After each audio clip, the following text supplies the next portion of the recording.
Welcome to How to Split a Toaster, a divorce podcast about saving your relationships from True Story FM. Today, what happens when your toaster just doesn't want to brown anymore?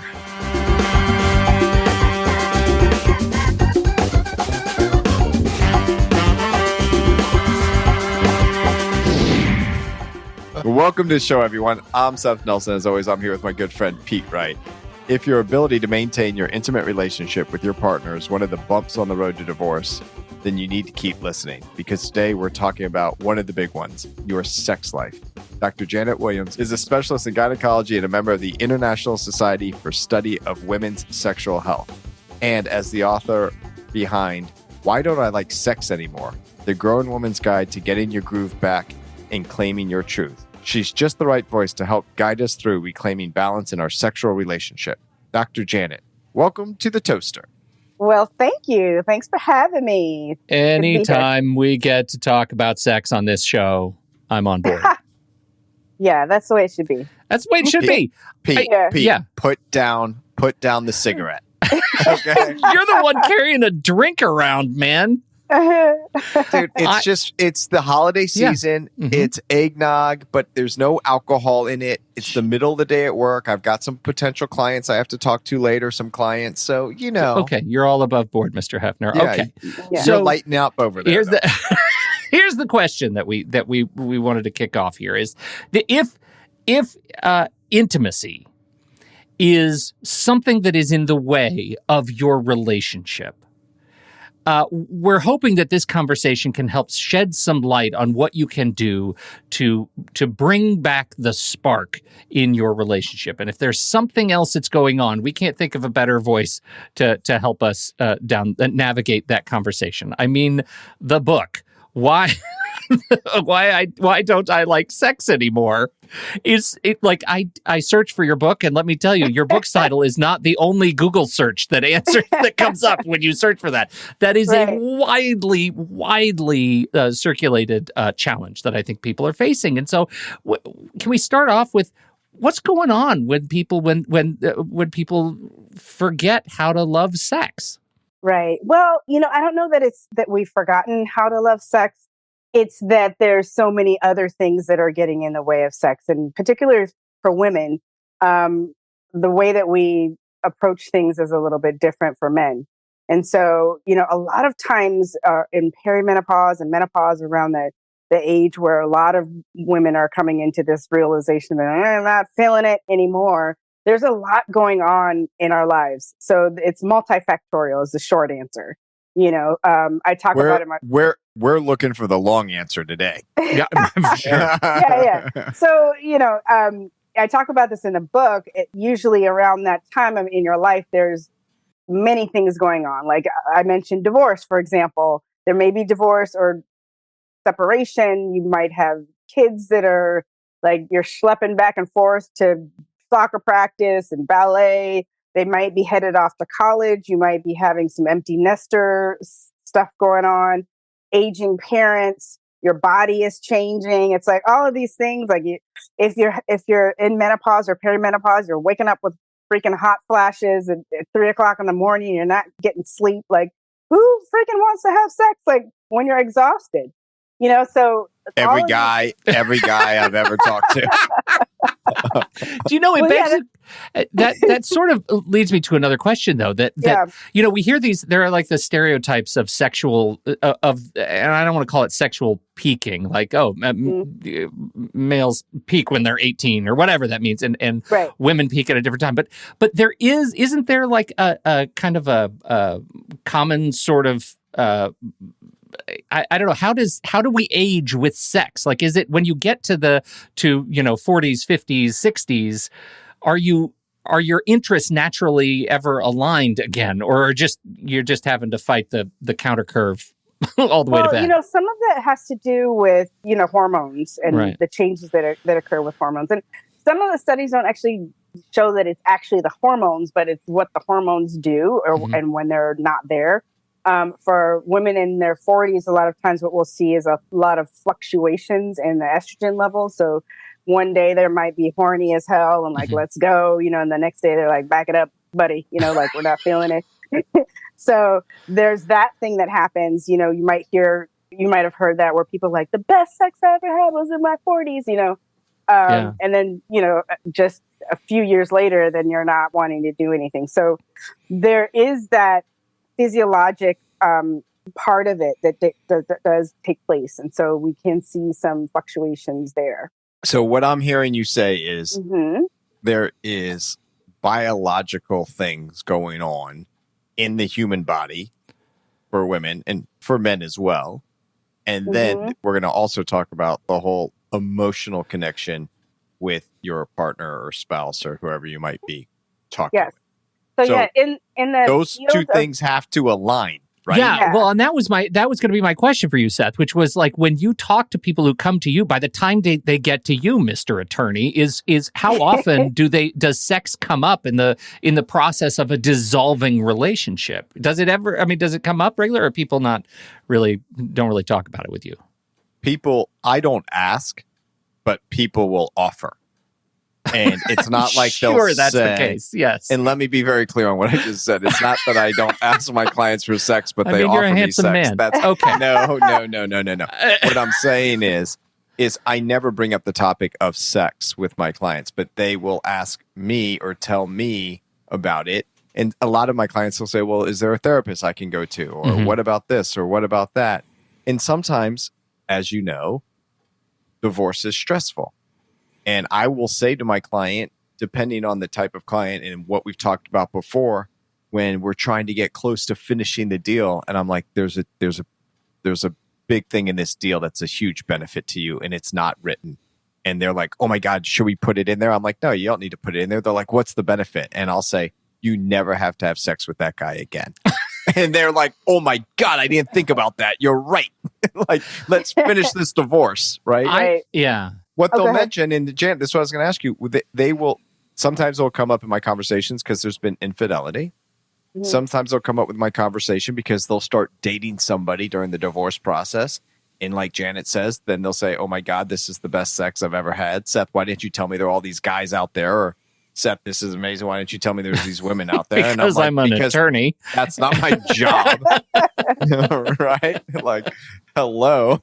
But to Janet's point, what I'm really interested in is we have the physical going on. We have the emotional going on. That's a lot to align, which makes it, in my mind, easy for things not to align and then to cause harm to a relationship. Right. And just to jump between your 2 points, Jan, I don't mean to hijack you, but I have some dear friends, and they've been divorced for 10 years. And we were at a holiday party the other night, and we were having a conversation, kind of laughing. And she said, you know what I've learned?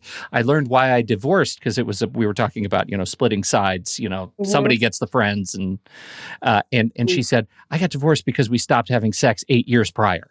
Like, we stopped having sex because we couldn't figure out what was going on how to find our physical alignment, and the lack of intimacy drove a wedge in our communication, our ability to communicate. And so that's what I want to just kind of anchor here, that this is not just about finding a way to make your partner feel good, but more than that, right?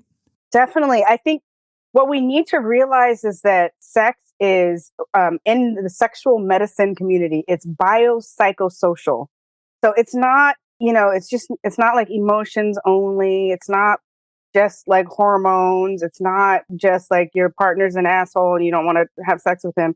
It's a combination. So it's bio-psycho-social, all of those things, and the cultural, impact and influences, and what do your friends think? Like, that actually has an impact on your sex life, believe it or not. Is that what the social part is? Your friends, religion, what society thinks about what you should be doing or what you should not be doing. All of those things, factor in.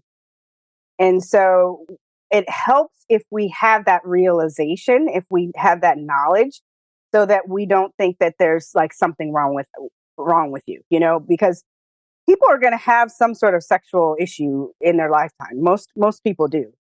And it's actually not abnormal. But there's ebbs and flows. And so we have to have the realization that all of these factors are involved. And so we can kind of take a look at what is going on for each individual person. So I actually litigated a case that Ooh, dealt with a lot about sex. And interesting. the reason it was an issue in the case is in Florida, check your local jurisdiction, any behavior of the parent Okay. that you're complaining about or one side's complaining about, there has to be a nexus to the children. So on this case, the sexual behavior was so far outside of the norm, even though the behavior was not happening when the children were home. They knew nothing about it. They didn't see anything, hear anything. There was no photos of anything. There was no way for them to ever know. They were trying to make the connection in this case I was involved in that this is so far out of the norm that there should be a psyche valve because something's got to be going on that's going to be negatively impacting the children. And what I learned from that is there is no normal. There is a range of behaviors in all sorts of behaviors that we have that is quote unquote that most people do. Let's just call that the normal range. But then people do stuff outside of the normal range, but it doesn't mean that they're abnormal. Do I have that right? That's about right. I mean, I think there's things that we would consider fringe, but the research is actually showing that it's not necessarily fringe when we talk about like BDSM. And there's actually this is the nerd in me that's coming out, but there's some actually very interesting things about like pain receptors, like the nerve, and how BDSM helps with people who have chronic pelvic pain, for example. So a lot of those connections, again, it's bio-psycho-social. It's not just like, oh, this guy has like a fetish, then it's like off to the side. But there's some physiologic reasons why people might be drawn to certain things. And so, yes, I would agree that there is a range of what is normal. What a relief! Whew. But so, at what point do I think the challenge that I'm having, kind of wrapping my head around, is I'm trying to put myself in the middle of a relationship that is struggling with communication and sexuality, and figuring out how to recover intimacy in a relationship that's struggling. Is it once you've like at what point is it? Are there efforts you can take to reignite for yourself a kind of starving intimate relationship? Is that such a thing? Yeah, I think in the work that I do is around individuals. So I work with women, mostly. Well, I will say only women, right at this point. But a lot of what we do is helping that person to figure out what they want, because a lot of people don't really know. There is something called the orgasm gap, which is basically a disparity in the amount of pleasure that heterosexual couples are, like the female versus male, are having in the relationship. And so a lot of times that gap where you're not really actually getting pleasure from sex then leads you to not desire sex or not be responsive to sex. So a part of it is just kind of figuring out why it is that you don't like, what is your why as to the reason why you're not wanting to have sex or you're not having sex. And once you can figure that out for yourself, I call it intimacy congestion. There's things that are blocking, that are in the way of you being able to express yourself fully. Then we can begin to communicate that with our partners, because a lot of people don't know, like they just stop for whatever reason. And themselves don't know. And right, so how are you going to relay that to your partner if you don't know your own situation? Do you kind of wake up one day and be like, oh man, something's wrong. We haven't had sex for 3 years. Or is it? It's more. It can be more sometimes. Yeah. Right. But when they first realize there's the problem, Mm-hmm. like sometimes I feel like you get so busy in your life and they're like, oh my God, it's a problem. We haven't had sex for 6 months. And I hear that stuff a lot from my clients. Well, we haven't had sex for so long, or whatever the case may be. And I was like, I always wonder, at what point did you think, we're not connected anymore? This is a problem. Do I want to stay in this marriage? Is there something wrong with us physically, psychologically, socially? Like, which one is a leading indicator, right? Like, right. Yeah. The chicken or egg situation. Right. I don't know. I think it's a tough question because sometimes people are so wrapped up in the other stuff that's going on that they really truly don't realize it until something external. And so it may be that, desire mismatch, which is very common. You have one partner who has a higher desire for sex, or what we would call libido, and the other partner doesn't. And so obviously the one who has a higher desire and is mismatch is going to realize it first, right? And if they're able to communicate it, and this is what I think is a problem, a lot of times they're not able to communicate that, and instead they'll, go cheat, right? And so they're like, I'm not getting what I need, so I'm going to go find it somewhere else. So right. that's I'm only problem, having sex with my spouse once a month, so the other 3 weekends I'm out having sex with other people. Yeah.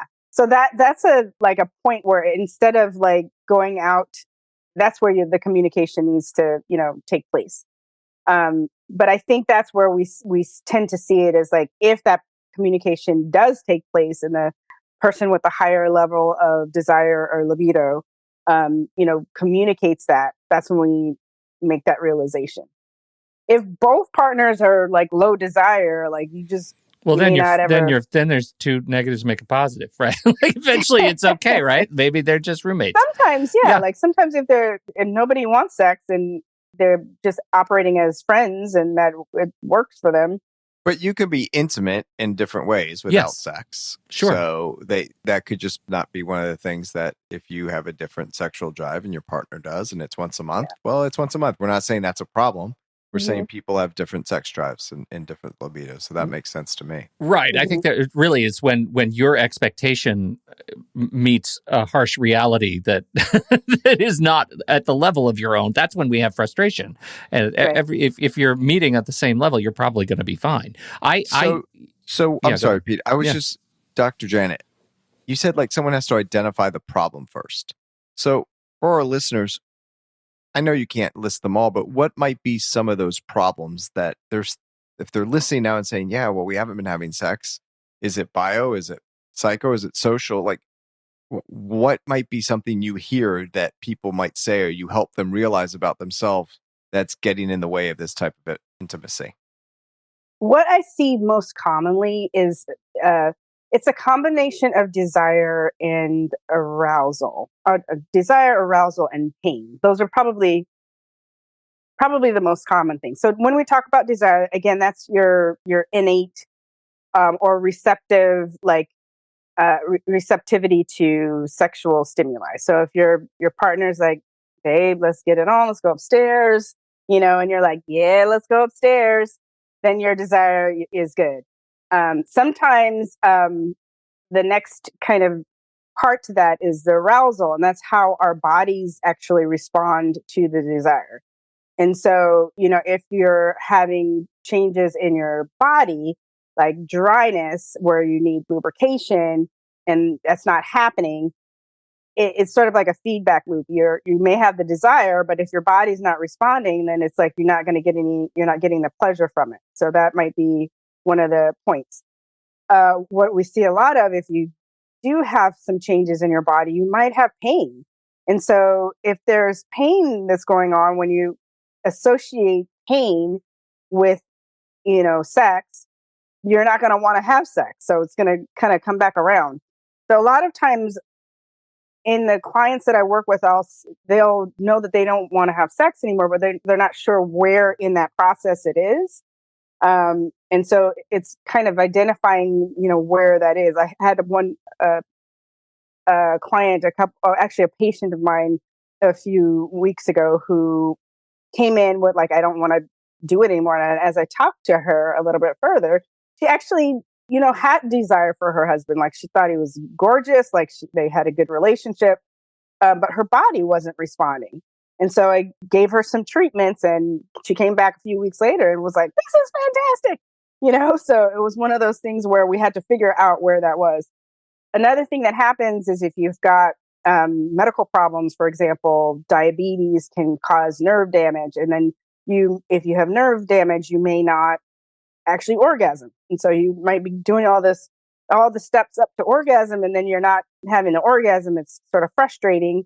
And that's another thing that might make you not want to do it anymore. So all of those things, those are like some of the kind of physical things that could be taking place.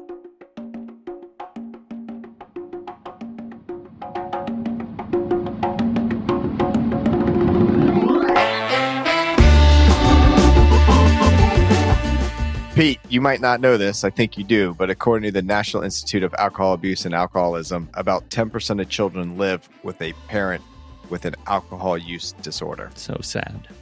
As a family law professional, this is an alarming statistic, and we want to make sure that your children are safe and are always with a parent who's sober. That way, we can make sure that parent can maintain a quality relationship with that child. Balancing this is one of the hardest things we navigate, as you know, in custody litigation. That's why we have partnered with Soberlink. Soberlink is an incredible tool for those dealing with an alcohol situation in their divorce process. It is a device. It's like a breathalyzer, but it's a lot more than that. It's a device that you blow into, and the monitored co-parent monitored partner blows into the device, has facial recognition. It is tamper-proof, and it sends immediate signal to those who need to know when you are about to drive with a child, when you're about to experience a child on carpools, on pickups, on drop-offs and trade-offs, all of those times. It lets you know if the child is going to be safe immediately. There are two models. There's a Wi-Fi model that connects with your phone, and there's a cellular model. You don't even need a phone. It's instant right over the cellular network in North America. Soberlink is an incredibly powerful tool to help in your alcohol-related issues in your divorce process. And here's the thing, what people are thinking, Pete, I don't have an alcohol-related issue. She just says I do. Well, that's the weaponization of he said, she said. And Soberlink eliminates that because you have an independent third-party verification in real time that will just cut those arguments out from under people, because you're going to be able to say, there's no alcohol in my system. I'm focused on the kids. And when you do that, for 2 months, 3 months, 4 months, 5 months, 6 months, whatever the case may be, when you have the children, then that court knows that what the other side is saying just isn't true.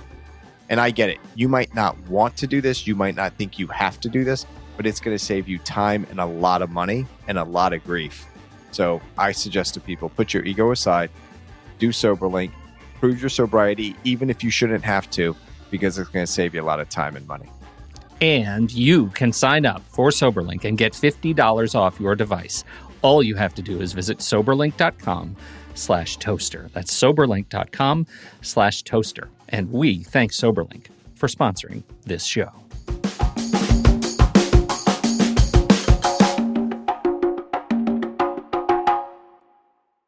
How do you counsel folks around talking about these issues with their partner? Because I can imagine a situation in which it is much easier for someone to come to you and talk about the physiological, the psychological, aspects of their current sex life and the troubles that they're having in a way that they cannot talk with their partner. And that, I think, stop me when I start lying, but probably creates kind of an assumption feedback loop where suddenly the partner is assuming some things that might not be true, and you're just not talking about it. So how do you broach that conversation in a way that's healthy and progressive? You know what I usually recommend is that if a woman has an issue, we've kind of worked through it and we have some education around it. She can then go to her partner and say, I've been working with Dr. Janet, and I've been concerned about the fact that I have not wanted to have sex, and it was a concern to me, and I want us to do better. Most, 99.9% of people, when you start with that conversation, like why it is we're having this discussion and what the goal is, like the goal is essentially to have pleasure. I was thinking in my head, Dr. Jan, there isn't one guy in the world that isn't going to be okay with that conversation. Exactly. Yeah. So, and by and large, like regardless what it is, and a lot of times people find out that they are interested in using toys or interested in, all different things that they haven't done before. And when they bring it to the partner is down. Like they're like, yes, let's do that, So it's just, I think, having the conversation and just getting the nerve up to have it. And when you present it in that way, most people are very receptive. and it can change your life, really. Yeah. Yeah, you can. It's short-term, long-term too, I imagine. How'd you decide to get into this line of work yourself? Why'd you write the book? In medical school, in my residency training, I'm an OBGYN, obstetrics and gynecology. I deal with women and their vaginas all the time, right? But when I started in practice, I kept seeing, women all ages, 30s, 40s, 50s, asking me about their libido, like, what do I do? And over. And I would ask my colleagues, like, hey, I'm not really sure. We didn't really get trained on this. And there weren't really any good answers. I had somebody tell me, like, tell them to get in some lingerie. And I'm like, it's not about lingerie. It's not about date night. That's the other thing I was going to say is not one thing have you said has it been like, we got to have date night, or you have to, like, all these kind of social things that people talk about. That's not what you're talking about. You're talking about there could be physical stuff, there could be social stuff, there could be the psycho stuff, but it's a lot more complicated than, oh, we don't have date night. You're not saying that, hey, our lives don't get busy, elderly parents we're taking care of, kids leaving off for college or still running them around or worried about applying to college, and we're busy in our jobs. We have all those things. We all have those things all the time. But you're talking about a much more nuanced and in-depth conversation than date night. Right. Yeah, I think it's all of it. I mean, date night is important because, you do have to set time aside for sex. Like, people have this thing where it's supposed to be spontaneous. You run in the house and you get slammed against the wall and you just go, like, it doesn't always go down. The last time that happened to me, I thought I was getting robbed. I was freaking scared. Yeah. So, I mean, sometimes we have to schedule. You put it on the calendar and you just do it, and that what'll get you there. But okay, so you're asking your colleagues, they say lingerie, you're like, that's not a good answer. That's not the answer. What do you do? Yeah. So I started to look into it, and found that there wasn't a whole lot of research around this area. Now there's a lot more.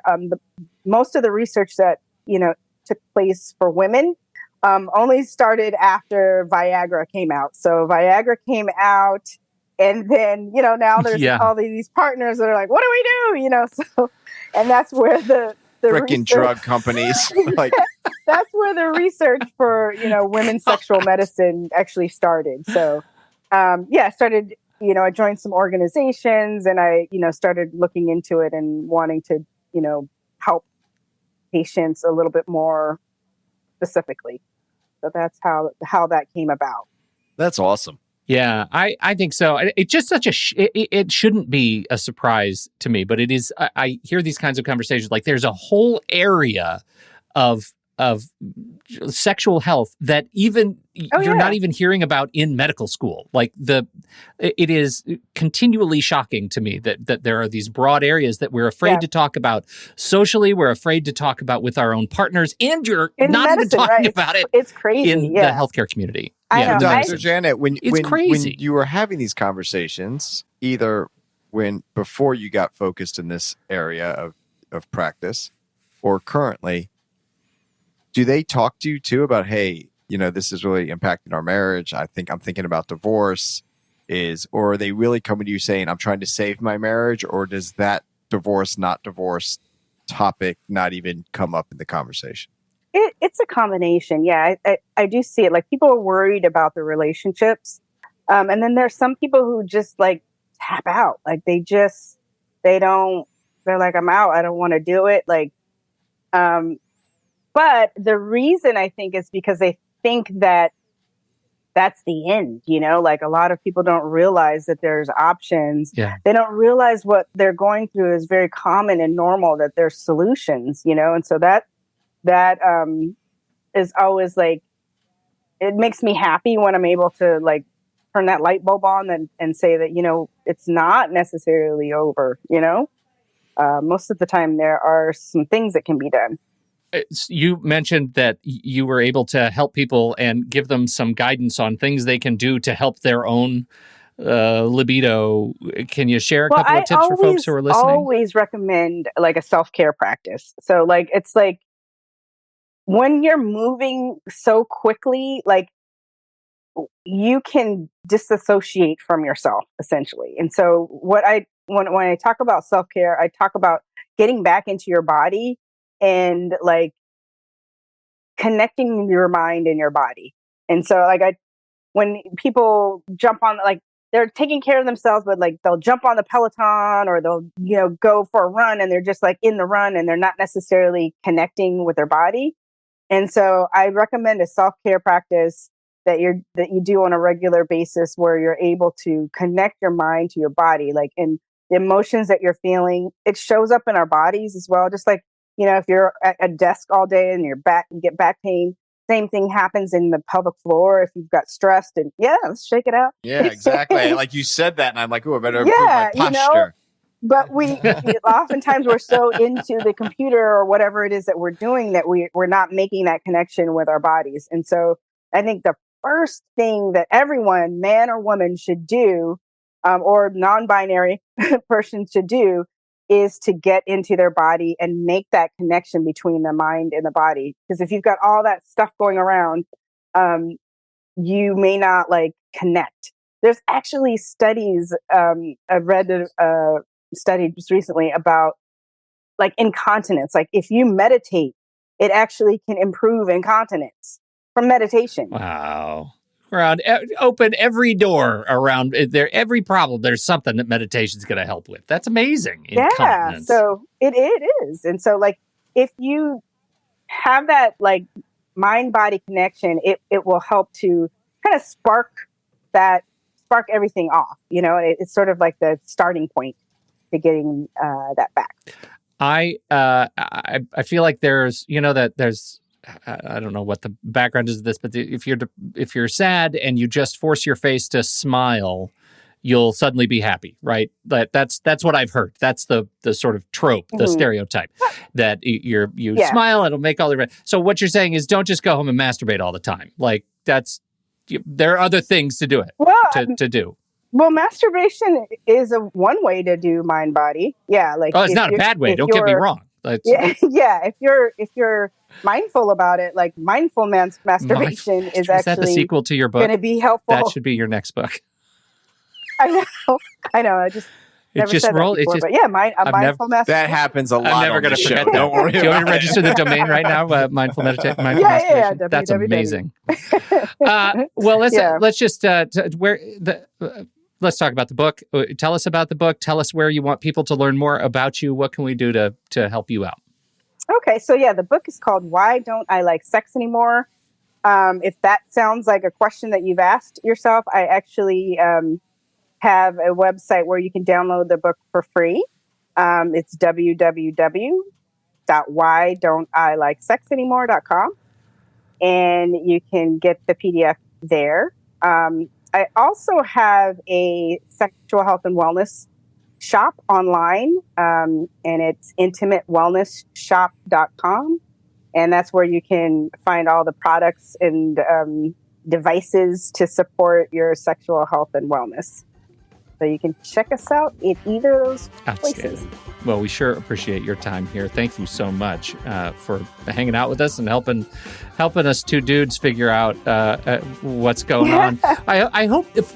And this is why she works with women. Case example number one. It's like I'm not dealing with guys. I'm sure we have a broad audience of listenership in terms of gender identification, and I hope this helps half or maybe even more than half of you to figure out not just what's going on with yourself, but how you can help your partner to understand what's going on with themselves and be a part of that progressive conversation. Dr. Janet Williams, you're amazing. Thank you so much for hanging out with us. Thanks for having me. And thank you, everybody, for downloading this show. We appreciate your time and attention. Don't forget, you can ask us a question anytime. Just head over to howtosplitatoaster.com and click the button that says, I have a question. And Seth's going to answer it. Any of your legal questions. Maybe don't ask any sexual questions this time. But maybe. I will definitely give the wrong answer. I will definitely give the wrong answer on that.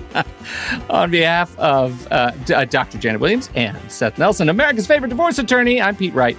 And we'll catch you right here next week on How to Split a Toaster, a divorce podcast about saving your relationships.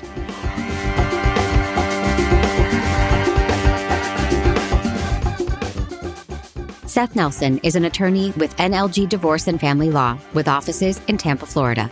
While we may be discussing family law topics, how to split a toaster is not intended to, nor is it providing legal advice. Every situation is different. If you have specific questions regarding your situation, please seek your own legal counsel with an attorney licensed to practice law in your jurisdiction. Pete Wright is not an attorney or employee of NLG Divorce and Family Law.